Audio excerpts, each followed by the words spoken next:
Olá, fim de semana. É dia de ler para vocês o meu artigo que saiu em 38 jornais, lá no início da semana. E se vocês não leram, eu vou ler para vocês com alguns comentários.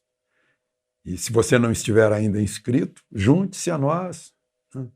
E não esqueça de dar o seu like ou o seu dislike. Vamos então ao artigo e suas entrelinhas.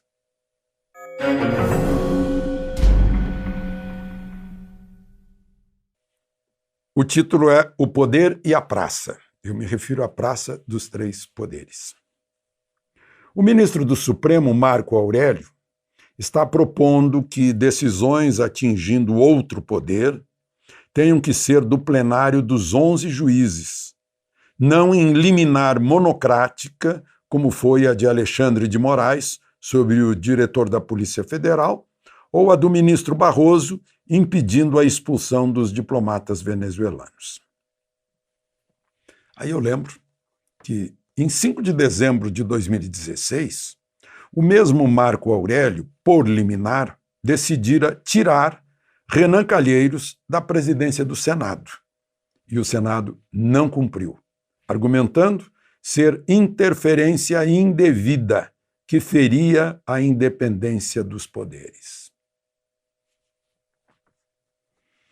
A Suprema Corte, aí eu comento, né, o geral, os acontecimentos envolvendo o Supremo. A Suprema Corte passou a tratar de tudo, muito além da interpretação da Constituição, que é o objetivo original, né? Até os aditivos aromáticos de cigarro ocuparam os ministros. Foi uma discussão entre a indústria do cigarro e a Anvisa.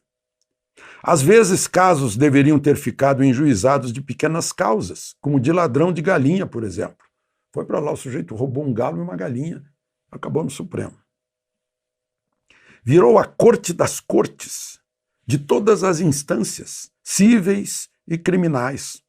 Ao mesmo tempo, passou a legislar, a pretexto de vácuos legais, o vacatio legis. Espraiou-se para um dos lados da Praça dos Três Poderes, né, para o lado oeste, e assumiu papéis legislativos, mesmo sem ter a procuração que o voto confere a deputados e senadores. Ou seja, deputados e senadores têm voto para fazer leis. O Supremo não tem. Semana passada, entrou também do lado oposto da praça, no lado norte da praça. O Supremo fica no lado sul. Virou poder de veto em atos do chefe do executivo. Um único ministro, barrando poderes conferidos por quase 58 milhões de brasileiros. O jurista Ives Gandra, do alto de seus 85 anos, Ives Gandra, na verdade, deve ter sido o professor de todos os ministros do Supremo. Devem ter aprendido alguma coisa com ele.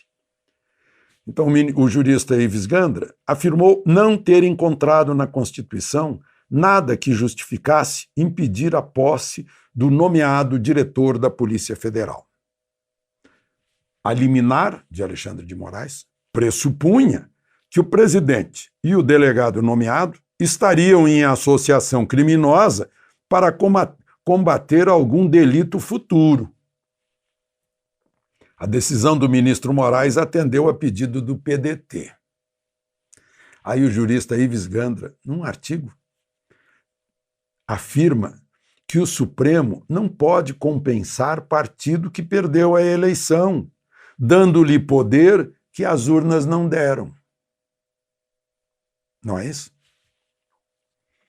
O desembargador Ivan Sartori, que presidiu o Tribunal de Justiça de São Paulo, afirma que o Supremo tem extrapolado em seus poderes, inclusive promovendo censura em benefício próprio.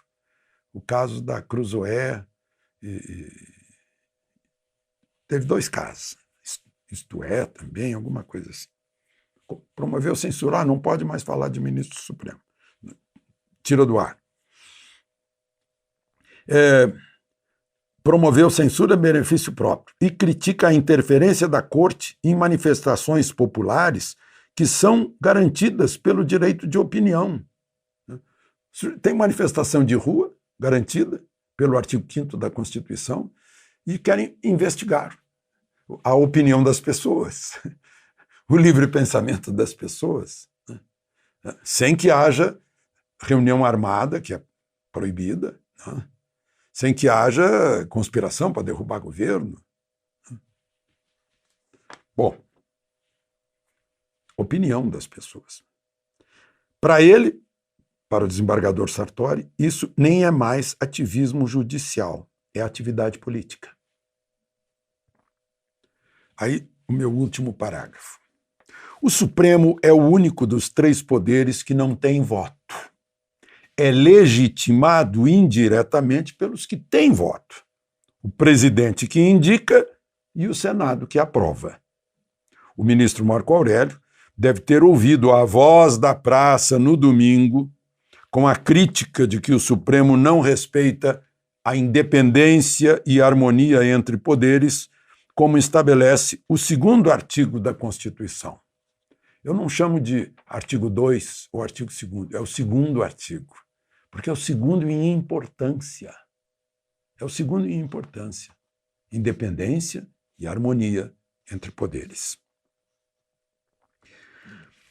A voz ecoou nas Forças Armadas, pois nota do Ministério da Defesa diz que o Exército, Marinha e a Aeronáutica consideram a independência e harmonia entre poderes imprescindíveis para a governabilidade do país. Não foi uma nota gratuita, né? Foi uma nota confirmando o que o presidente havia falado no domingo. Disse que as Forças Armadas estão a serviço do povo, porque o povo, as Forças Armadas são o povo fardado, né? Estão com o presidente, que é o comandante supremo, a serviço da lei, da ordem, da liberdade, da democracia. O Ministério da Defesa confirmou isso e fez esse acréscimo que eu citei aqui, né? Que considera imprescindíveis a independência e a harmonia dos poderes para a governabilidade. E é, né? A voz simbólica da praça, planejada para receber a origem do poder, o povo, pode estar resgatando o equilíbrio para que ela, a praça, continue a ser dos 3 poderes. De Brasília, Alexandre Garcia.